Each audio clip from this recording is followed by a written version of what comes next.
Assalamualaikum warahmatullahi wabarakatuh. Perkenalkan, nama saya Widya Suci Lestari, NIM saya 2892050026.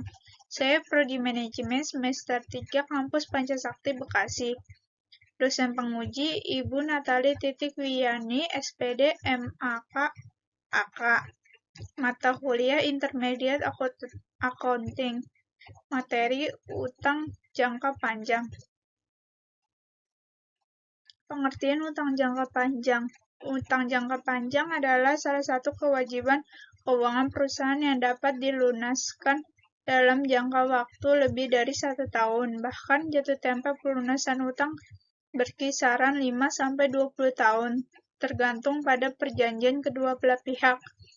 Biasanya pihak yang memberikan pinjaman utang jangka panjang adalah bank, investor, maupun perusahaan lain. Nantinya uang ini akan digunakan untuk pembelian alat, menggaji karyawan, pemasaran, operasional produksi, dan pengembangan riset. Perusahaan yang memerlukan modal besar dalam pengembalian kegiatan usaha dapat mengajukan pinjaman utang jangka panjang meskipun terkesan kurang ideal untuk kesehatan keuangan perusahaan. Namun, utang ini menjadi hal wajar di sebuah bisnis. Umumnya, utang tenor panjang digunakan sebagai alat untuk memperkuat posisi modal suatu perusahaan. Selain itu, utang ini juga dapat meningkatkan total aset baik untuk peralatan, properti, maupun investasi. Beda jangka utang dan pendek. Dari segi nama, Anda pasti sudah dapat menebak apa beda utang jangka panjang dan jangka pendek. Utang tenor panjang dapat dilunasi dalam waktu lama, sedangkan jangka pendek hanya dalam waktu singkat. Lebih jelasnya, utang jangka pendek adalah bentuk kewajiban yang dapat dilunasi dalam waktu kurang lebih dari setahun. Misal, jika suatu perusahaan mengajukan pinjaman dan akan dibayarkan kembali setelah beberapa tahun, maka hal itu termasuk utang jangka pendek. Jenis-jenis utang jangka panjang. Setelah Anda memahami perihal pengertian utang tenor panjang dan perbedaannya dengan jangka pendek, penting bagi Anda untuk mengetahui apa saja contoh utang jangka panjang. Pada dasarnya, jenis utang tenor panjang dibagi menjadi dua, antaranya sebagai berikut. Utang hipotekar adalah salah satu contoh utang jangka panjang yang dimana menggunakan jaminan berupa barang yang tak bergerak dan aset tetap, misalnya rumah, gedung, sertifikat tanah, bangunan, perlengkapan kantor, mesin, dan hak cipta. Yang kedua, utang obligasi. Obligasi merupakan salah satu jenis utang dengan cara meminjamkan surat-surat berharga obligasi. Adapun kesepakatan tersebut dapat dilakukan berdasarkan perjanjian dengan nominal utang yang dicantumkan melalui surat obligasi.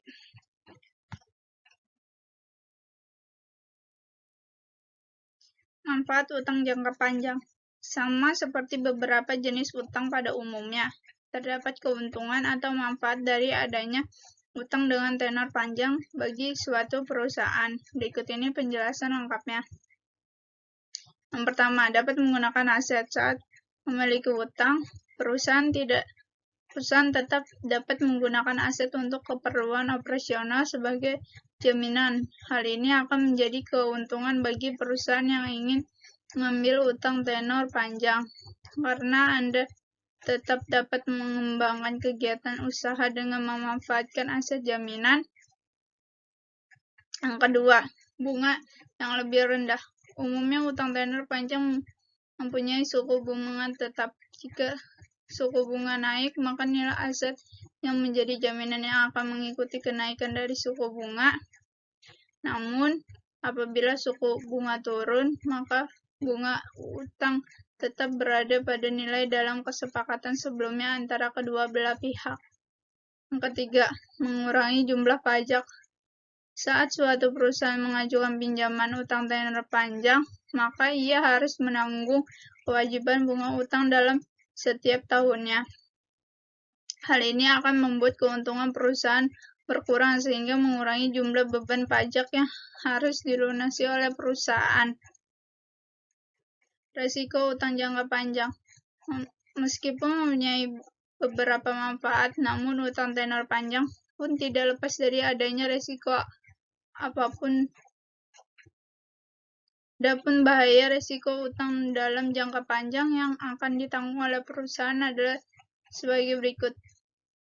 Yang pertama, semakin lama batas waktu pelunasan utang, maka risiko yang akan ditanggung perusahaan juga semakin besar, bahkan kehilangan atas aset sebagai jaminan.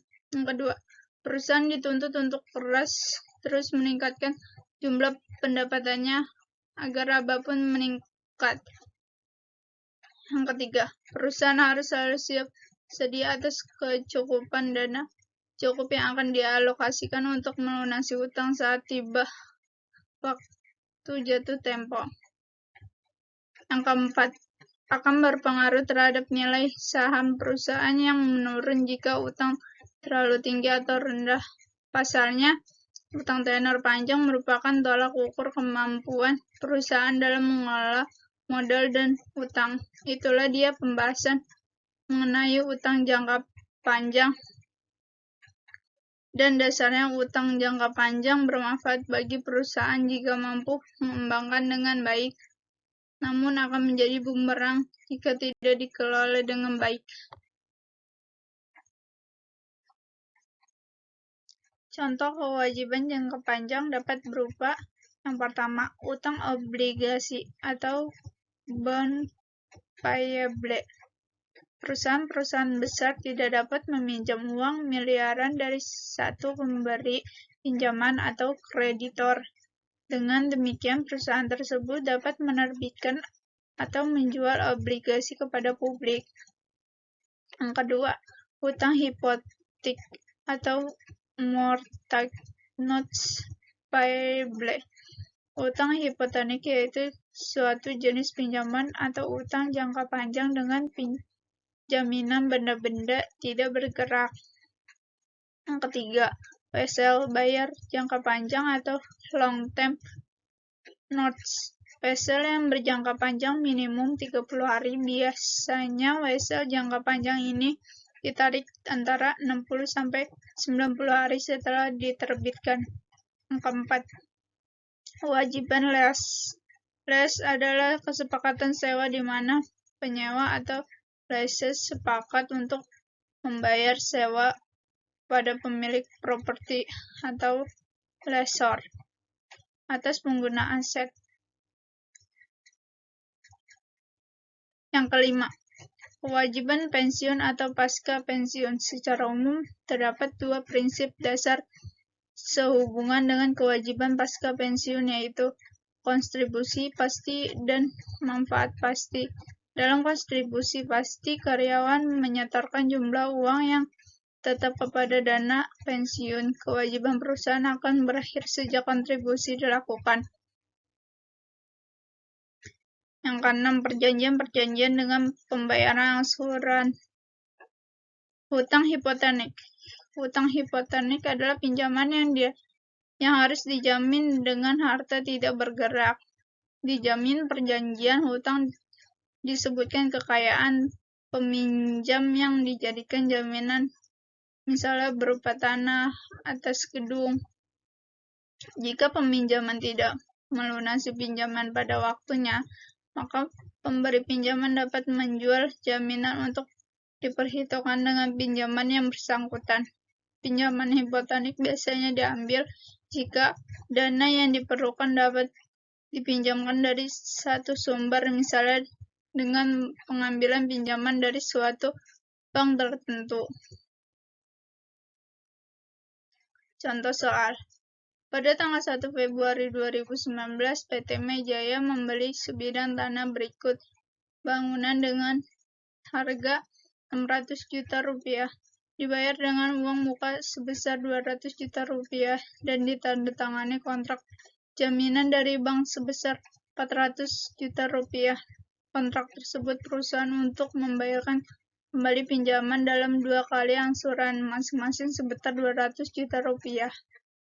Pada tanggal 31 Desember 2004 dan tanggal 31 Desember 2005 ditambah bunga 12% dari sisa pinjaman.